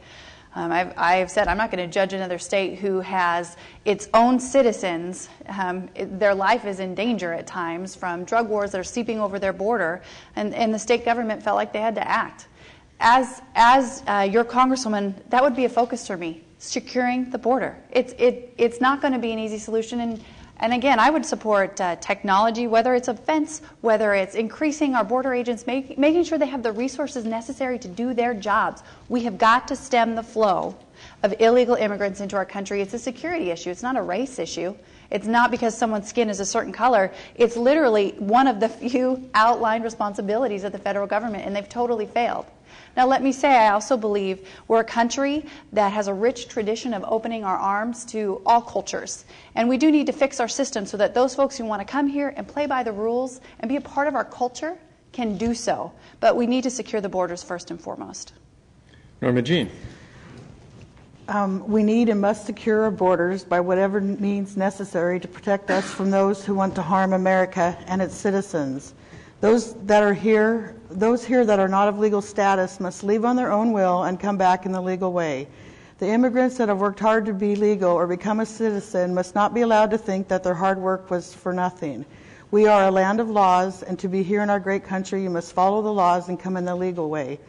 The Arizona law mirrors the federal laws. The federal laws are actually more stringent than Arizona's.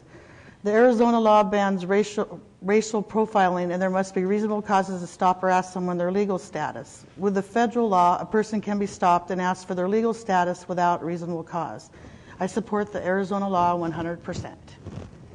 David. Yeah, I did support the Arizona law as well. Having been a victim of racial profiling, I delved into that bill from tail to stern, and I was happy with it. I think that that it does what it needs to do to protect that state. Ultimately, having served at the Department of Homeland Security, securing the border is a lot less about stemming the flow of illegal immigrants to me, and a lot more about making sure we keep people out who want to come and kill Americans.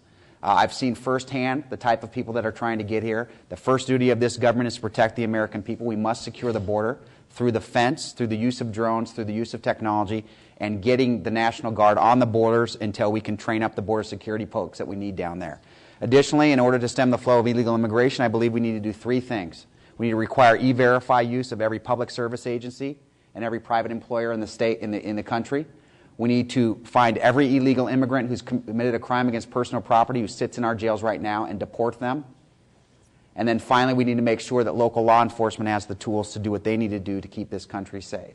I think if we do those three things, we can then have the discussion about what to do with those who remain, knowing full well that amnesty is not an option for people whose first act coming here was to break our laws.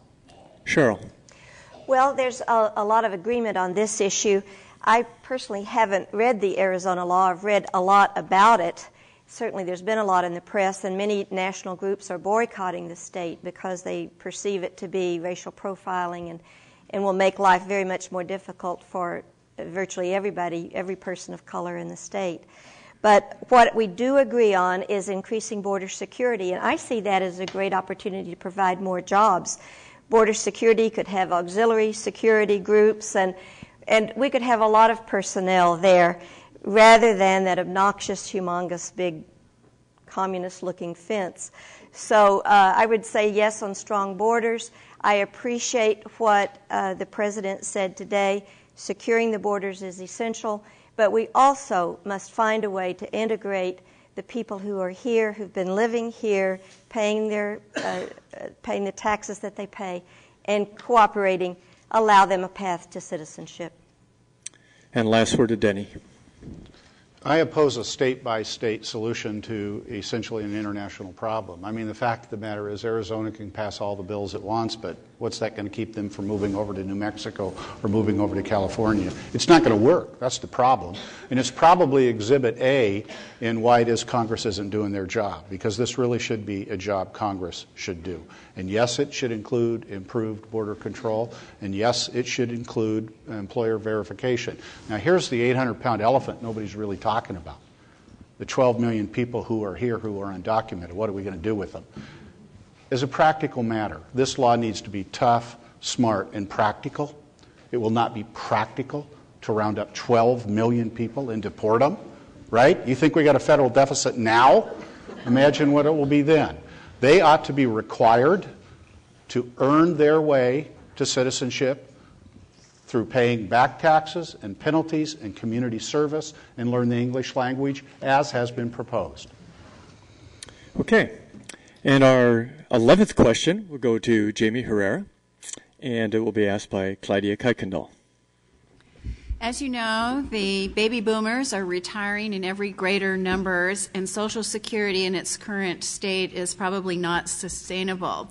So what would you do to fix it? Well, I do believe that Social Security is a promise that was made to our seniors and to near retirees, and that's a promise that needs to be kept.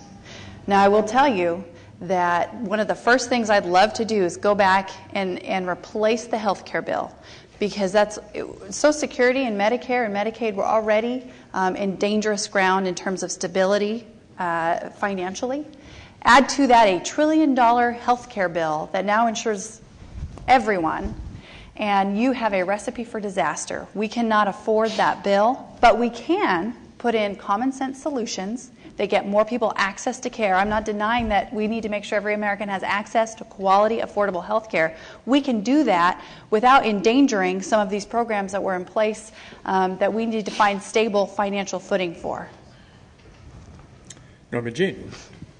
Social Security has been promised and paid by the baby boomers, so we need to fulfill that obligation. But I also think that Social Security, we need to look at the whole system and maybe think about working to find another way or do something so that we can afford to pay for it. Right now, it's costing us more money, and it's being paid by next generations instead of the ones that are going to use it. So the ones that are getting ready to retire, they need it, but I think we really need to look at the Social Security program and try to do something about it, whether to fix it or even maybe get rid of it. So, thank you. David. Social Security now spends more in benefits than it receives in payroll taxes. It's broke. It needs to be fixed. It is a promise that we've made to a generation of Americans, and we need to keep that promise, but hard choices are going to need to be made. First, we need to reduce the growth in benefits promised to younger workers. And we can do that by allowing them automatic IRAs that will grow on their own outside of the current system. We need to allow younger workers the option to put a portion of their Social Security tax in private accounts that are guaranteed. We also need to use progressive price indexing and wage indexing instead of the current wage indexing that we use that bumps it up. I think the progressive price indexing is going to be much fairer and a much better return on benefits. And finally, we need to modernize the retirement age and index it to life expectancy. Right now, we have a system where nobody believed anybody was going to live beyond 70. How many people in this room know somebody who's 90? I've got a 93-year-old grandmother who's still using Social Security, and I'm pretty sure that she's using a lot more than she paid in. I'm glad she has it. But we need to modernize it. It's going to be hard choices that need to be made. I know the Democrats are going to come after me on this because I spoke the truth, but I'm willing to make hard choices because ultimately, if you're there to just hold on to your job, you're not going to do the job. Cheryl. Boy, I wish I had longer than a minute to talk about this because I was in that business, and yes, we would love to get our money on that $2.5 trillion Social Security trust fund. When I was in that business, we would have loved to have had that come into the IRAs and we get a brokerage fee on that. But Social Security is not broke. $2.5 trillion that has been collected since the mid-'80s when we had a fix for Social Security. That's been invested in U.S. Treasury securities. They're the safest paper investment on the planet Earth. And it's been set aside there to take care of the baby boomers. So we're absolutely sound for the next 30 years with Social Security. But we want it to last longer than 30 years. So what we need to do is lift that cap. Right now, after $106,000 some odd, you don't pay any more Social Security tax on your income. The mariner who was in the news earning $6 million a year, we could collect Social Security on a little bit more of that $6 million, maybe all of it. There's no problem. Social Security is extremely popular, and anyway, it is. Danny. I, too, think there's a bit of sleight of hand going on here. Every responsible actuary projects that this fund is sound until the year 2037, and yes, then we will have some decisions to be made. But I believe that the fact that it is characterized as in crisis is an amplification by those who seek to privatize it. And so let me be very clear. I am opposed to privatizing the Social Security system. It is the single most effective poverty reduction program in the history of the world. 10% of seniors live in poverty. Without it, it would be north of 40%.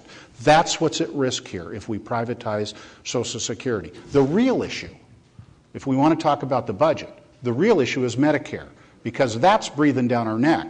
So let's have an adult conversation about what we can do on the health care cost containment and the difficult choices there, because that's the real budget deficit issue. Social Security, a problem long term, yes. No to privatization. The last word goes to David. So when Bernie Madoff was at trial, as his defense, I still contend that he should have said, I simply modeled this on the Social Security system. Effectively, that's what it is. It is a pyramid scam. When you look at it, sketch it out, it's a pyramid. And, I heard, discussion about the T-bills, and there's treasury bonds. Well, ladies and gentlemen, that's an IOU from the government to the government.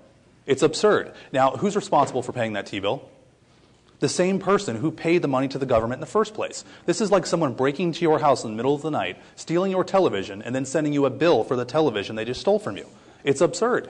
And, say it's financially stable when that's the only thing backing it is an IOU, it doesn't make any sense. It defies logic. We need to wean ourselves off of Social Security. It's something that the people that are collecting it right now, and those are really close to retirement, we need to look hard and do a progressive system where they keep it and we start taking future generations and putting them on a private system. This has been proven to work. In Texas, employees had a choice, Social Security or private insurance. The difference in monthly income at retirement age was $5,000 a month in benefit if they had gone private. That's the risky private market for you. I say privatize it and let Americans make their own decisions. Thank you.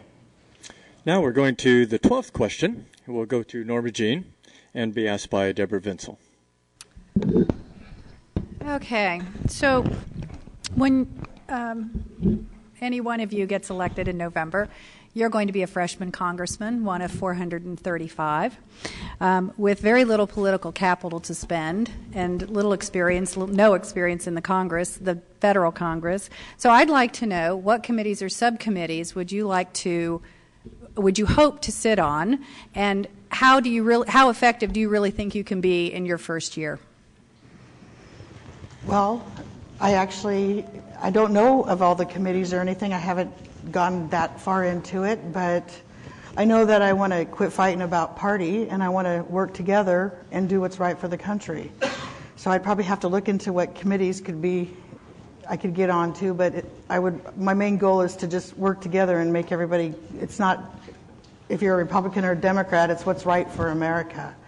And that's what I plan to do, maybe change the atmosphere instead of you against you, and let's work together. David. I'd like to sit on the House Transportation and Infrastructure Committee because I think they're dealing with the issues that are really up front right now in the 3rd Congressional District. I'd also like to, I'm probably going to I'll get 2 maybe. I'll make a choice between the Finance Committee and the Veterans Affairs Committee because those are 2 issues that are near and dear to my heart and both areas where I have a great deal of expertise. Ultimately, I do believe we can make an impact as a freshman member of Congress. I have a weekly conference call with 10 other conservatives that are running across this country that stand a very good chance of getting elected. And we have all agreed to govern by a certain set of principles that ultimately will return the power to the people and take it out of the hands of the federal government. And I believe that group, in addition with some great young leaders already in the Congress, are going to be able to make some great changes. And I know me. I believe I'm going to be able to go there and get the job done, and part of it is because I don't have to have the job. It won't be the best paying job I've ever had. It will be a job that I'm going to go to do for a time to get things done for the American people and the people of my district. It's not my ambition. It's a job that I feel called to go after, and ultimately that will decide how I govern. Thank you. Cheryl. Well, I think I would request to be on the House Ways and Means Committee, working on ways to bring in new revenue, ways that don't make me enemies here at home. I like you people. I want you to like me. So, but I was wanting an opportunity to give you some of these numbers because they're just staggering.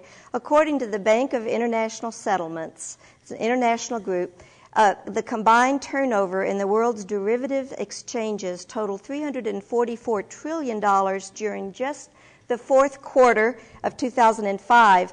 About half of those are in the U.S. It would have afforded the U.S. Treasury $1.7 trillion in 1 quarter at a 1% tax on the amounts bought and sold, or $6 trillion annually. And this is only in the derivatives market. If we had just 1/10 of 1% on all of the stocks and bonds sold, we would have trillions coming in without any pain to ordinary Americans, just the day traders and all of that foreign money that comes in is traded here. We have the money, folks. So anyway, I would just like to go there and sell this idea there. Denny. I will seek whichever committee it is that is available that will provide me with the opportunity to have the greatest impact on job creation in the 3rd Congressional District, pure and simple. Now, as to whether or not I can have an impact, Deb, I've heard that all my life. When I entered the state legislature, I was told I would have limited ability to impact things. My first term, I chaired the subcommittee on basic education that wrote that act. My third term, I was the floor leader for the House Democrats. When I went to work as chief of staff for Governor Gardner, I was told, you've never done anything like this, and I'll let Governor Gardner's record in a second term stand for it. When I started and proposed with my friend Stan Marshburn the creation of TVW, I was told, you can't do that, create something like that out of whole cloth. I'll let that record stand for itself. When my friend Chris Hedrick and I proposed to create Intrepid Learning Solutions, we were told, don't do that. You're getting into a space where there are lots of competitors. You can't compete. And I'll let the record stand for itself. We're in 8 states and we have hundreds of employees. I've been told all my life I couldn't have an impact when I went into someplace, and I'll let the record speak for itself. David.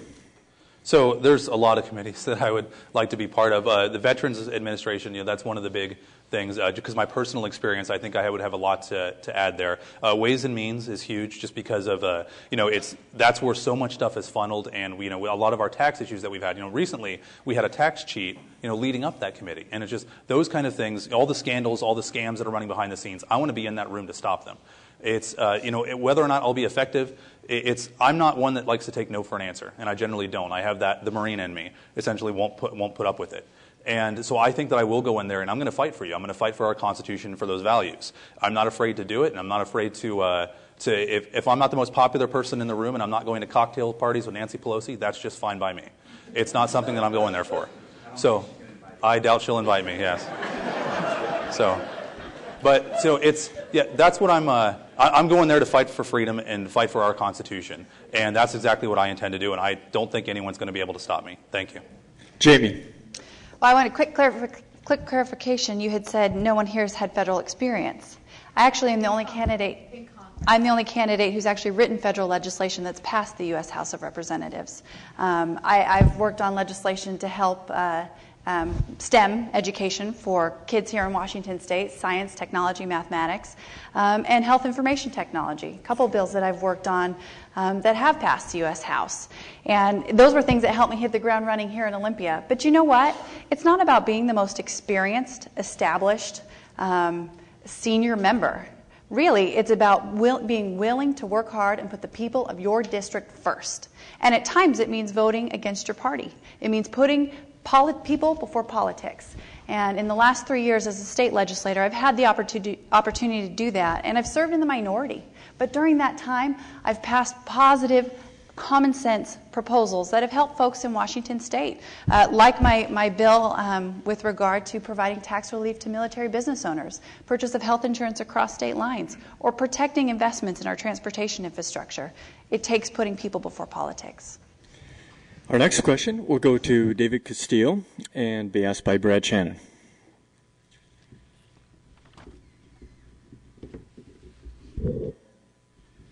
What role should the federal government play in education? Quite frankly, I believe none. Right now, we're sending $72 billion a year of our tax dollars to fund the Federal Department of Education, and they have not educated one child in their history. They need to go away. I believe that money would be better spent among the individual school districts in the state of Washington. I would like to see an environment where principals and school boards become the de facto CEOs and board of directors for their individual schools and the school districts. Let them be the innovative laboratory of success in the state of Washington.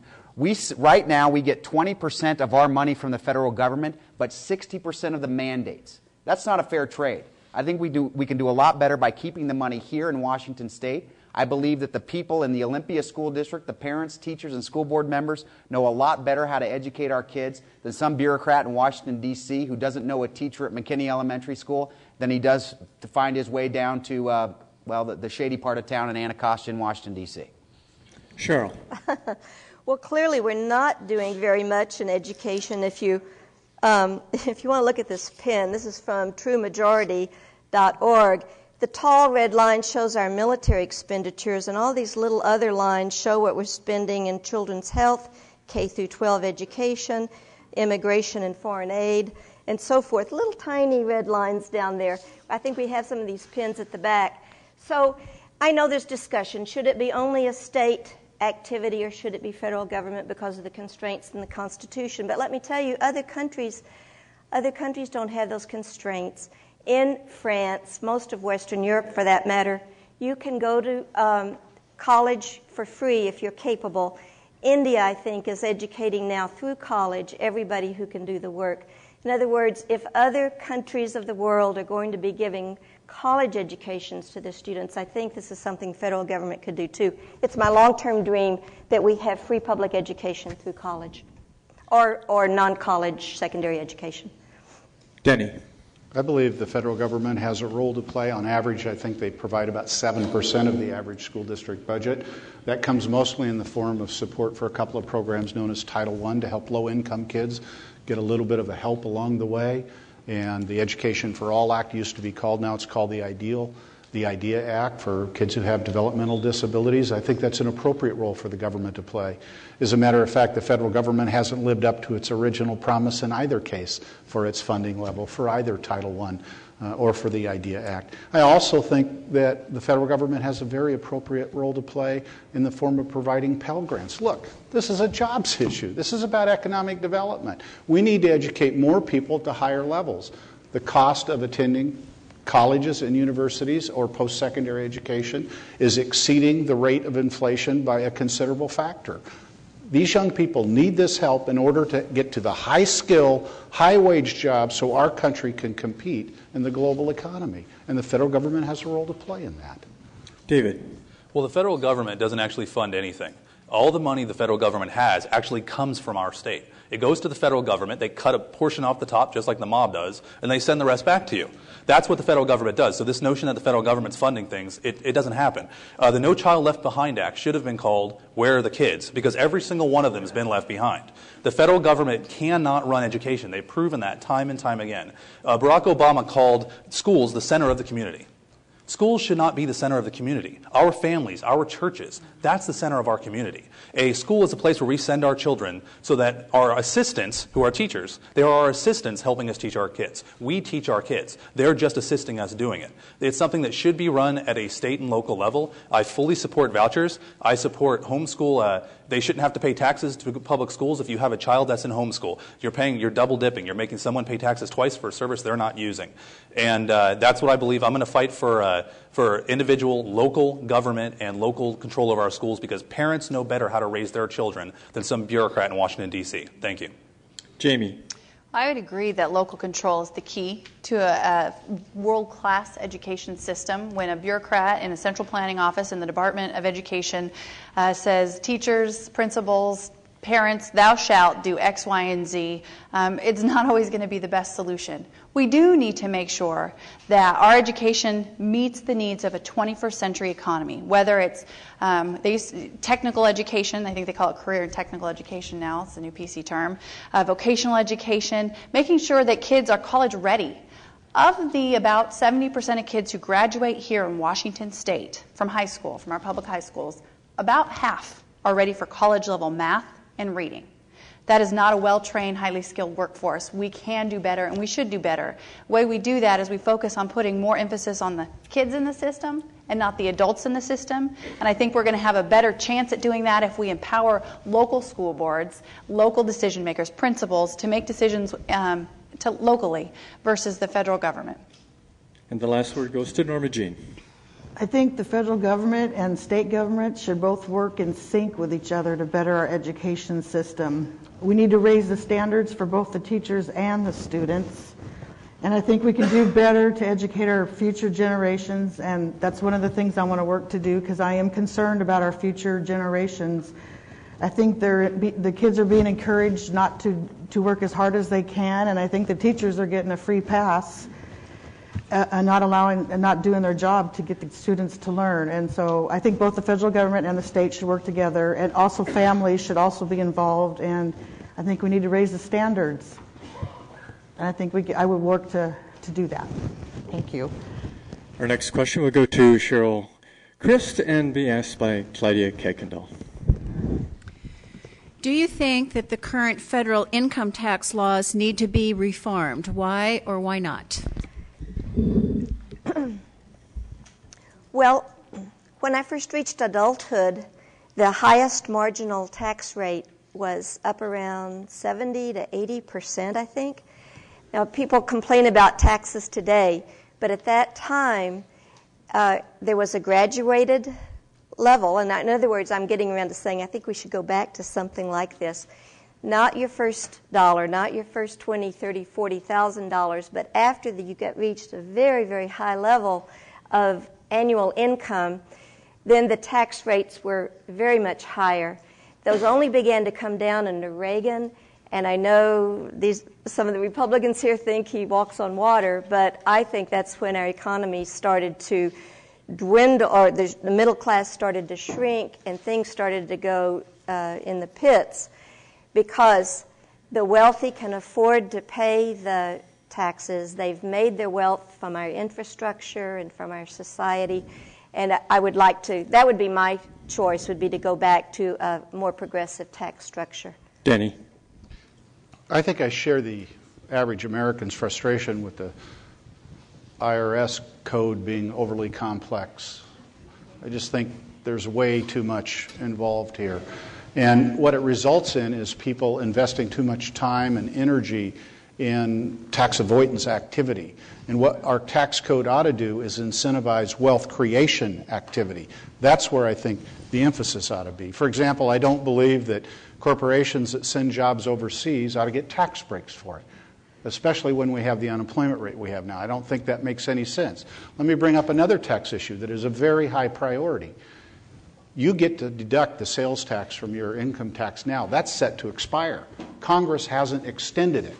That's a right that every citizen in every other state gets vis-a-vis their major state tax source. And I think that the next congressman from the 3rd District ought to be willing to fight for that for you, and I will. David. Well, taxes, it's been a problem in our country for some time. We had something that initially when our country was founded, our founding fathers put that Constitution in place, and they had something that was overturned by the 16th Amendment. And what initially the way our system worked is the federal government would come to the states if they wanted to raise a tax. And the states would then tax the citizens and then hand that money to the federal government. So you had someone acting as a guard between you and the federal government, essentially almost a group that would fight for their state and a group inside the state. That's how it was done. I support repealing the 16th Amendment, going back to a system where our states can protect us from a federal government that right now can target individual Americans with their tax codes and force them to pay more than they should. When you look at the tax system right now, the reason it's so complex is because politicians use that tax code to fund their re-election campaigns. It's that simple. They target specific groups for special benefit so that those groups will fund their next election. This has to stop. I support going back to a system that our founders envisioned and giving Americans back their own money so that they can create wealth and drive innovation. Thank you. Jamie. One of our main issues right now is job creation. Highest unemployment in the state is Southwest Washington's indistinct honor, or it has been, rivaled for so in the last couple months, and that's got to change. We need to change the tax code to actually reward investment. Because if we reward investment, entrepreneurs are going to pool their resources, and guess what, folks? They're going to create small businesses, and with those come jobs. And that's what we need right now. I have a lot of friends who are out of work, and it sure would be nice if the federal government wasn't going after business owners, but rather created that level playing field where folks can succeed. We absolutely have to oppose the federal value-added tax that President Obama is pushing to bail out the federal government's spending habits. Folks, that's a supply chain tax on every stage in production. It's going to cost us more to live, eat, and breathe. So rather than increase our taxes, we actually need to decrease our taxes and change the code to where we reward investment, not punish it. Norma Jean. I think we need to lower taxes, especially to the wealthy, because they are the small businesses that encourage job growth. when you raise taxes, you actually lose income because people find ways not to pay taxes. It's a proven fact that the higher the taxes are, the less revenue you get. But when you lower taxes, it gives an incentive and you actually get more income. So I would lower taxes to encourage more job growth from the small businesses. Last word to David. Yes, I believe we do fundamentally need to reform our tax code, if for no other reason than to reduce the number of lobbyists that are currently in Washington, D.C. We can put a lot of people out of work. Maybe they should be getting some of these unemployment benefits. Ultimately, what I would like to see us is go away from this marginal rate, the marginal rate structure that we have right now, move to a flat tax of 10% that exempts the first $40,000 of income for a single person, the first $80,000 of income for a family. Then we need to gradually move away from any income tax of any kind and go to a national sales tax. In order to do that, we're going to need to repeal the 16th Amendment so that we do not have a sales tax and an income tax existing at the same time. The idea that people can take home their entire paycheck and choose how much they're taxed is a fantastic idea and long overdue for America. I believe it will stimulate job growth in a way that we have never seen before. The other thing is this: 48% of the American people pay taxes for 100%. If we go to a national sales tax, everybody's invested in America, and everybody has skin in the game. I think that's the fairest thing we can do, and ultimately will unleash the economic engine of our economy. This will be our final question. It will go to Denny Heck and be asked by Deborah Vinsel. Since this is our last question, I'd like to know what's the one thing you would like the voters to remember about you? I'm sorry, I didn't hear you, Debbie. What's the one thing you would like the voters to remember about you? That I get up every single morning passionately motivated to do what I can to help people get back to work.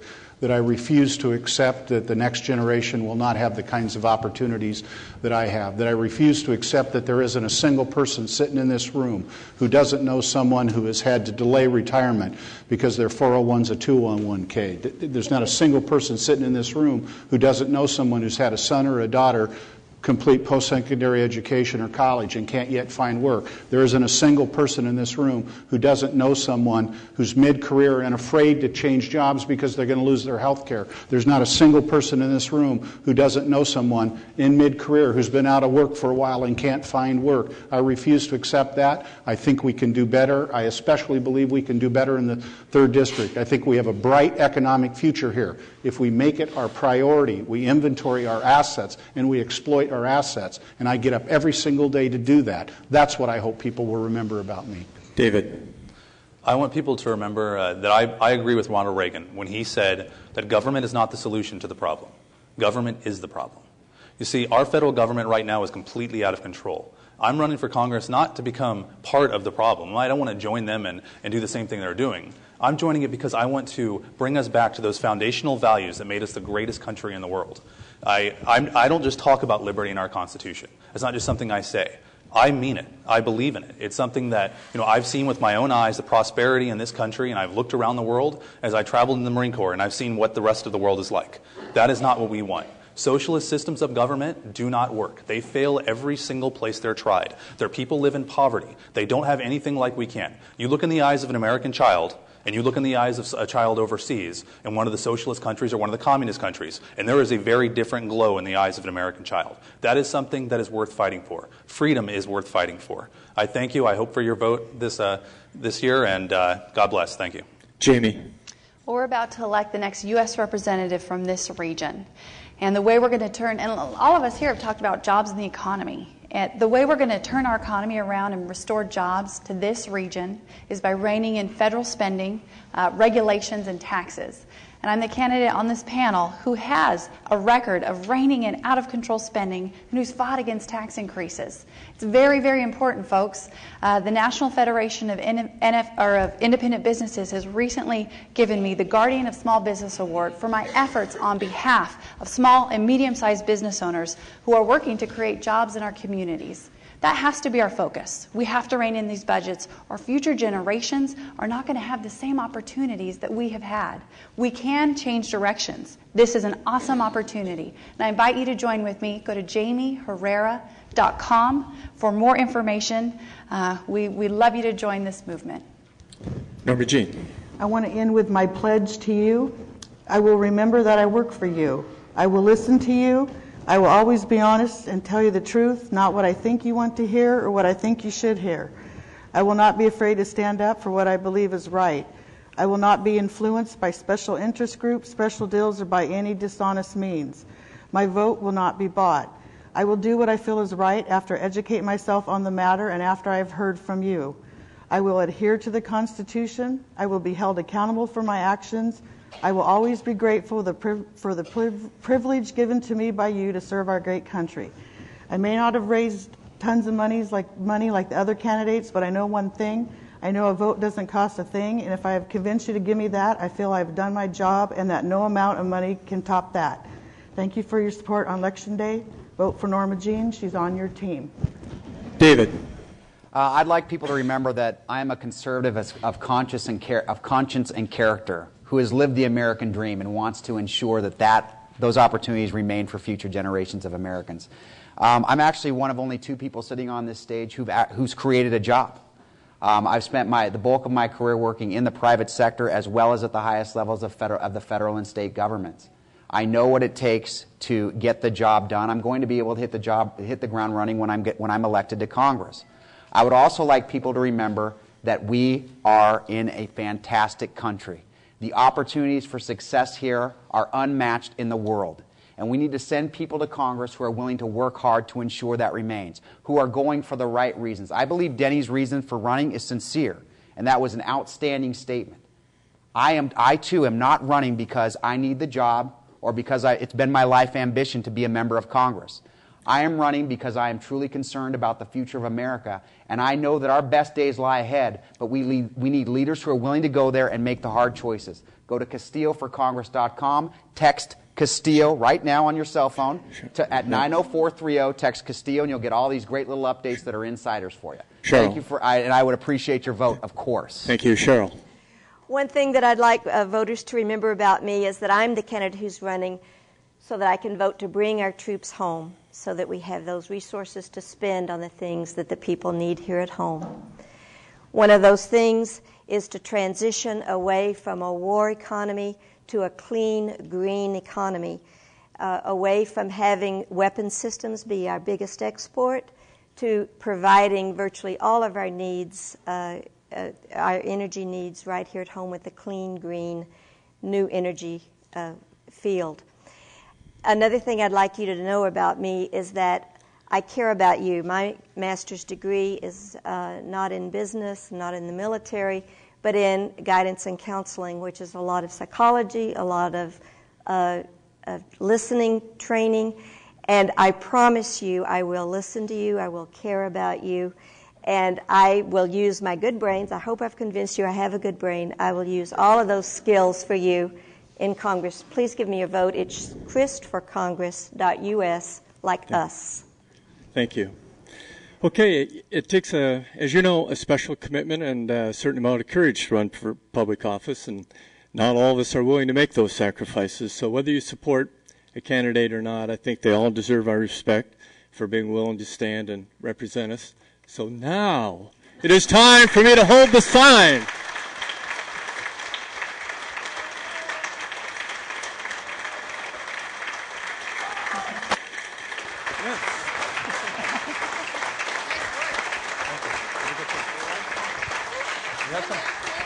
The candidates tonight all have campaign literature at the back of the room. Please visit their tables. And don't forget that this forum will be rebroadcast on both TCTV and TVW. Check the listings for times. So on behalf of the Olympian and its partners, thank you for coming tonight.